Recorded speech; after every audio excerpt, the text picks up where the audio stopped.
I think that if hockey wants to increase their market share, they do one simple thing. They have one NHL ticket, and it's mic'd and uncensored.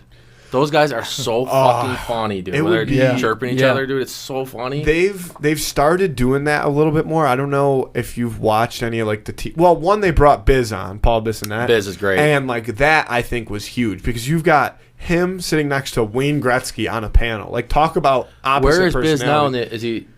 I mean, I always watch him and Whitney. Yeah, on Spin Chicklets. So he works for TNT because he was with the Coyotes, but he works for the TNT broadcast. So that's funny. And it's him.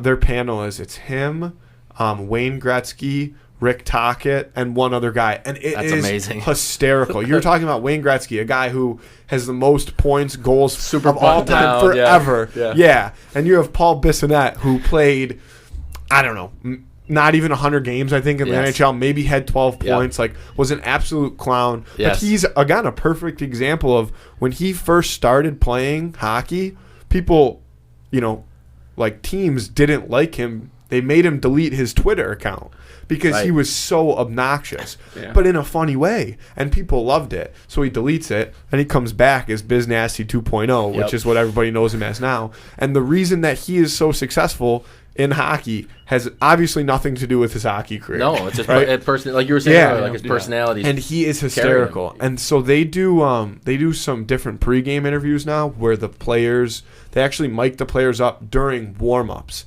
and they have an earpiece in. So while they're warming up, the panel is sitting there talking to these players. And they had Brad Marchand on the other day, who, for people who know him, is a character in himself. Whether you love him or hate him, you can't deny that.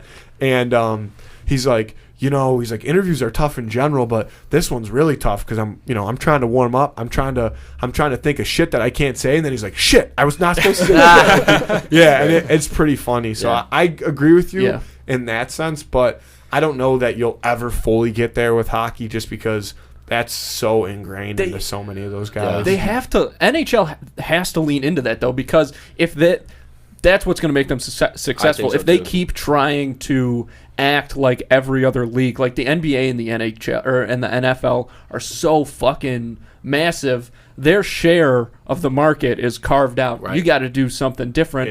And we've said it so many times already. That's the trend of new media, is to just be as authentic as possible. Yes. That's why more people listen to Joe Rogan than watch CNN. For sure. Yeah. Because I totally agree. People, And hockey's got a great...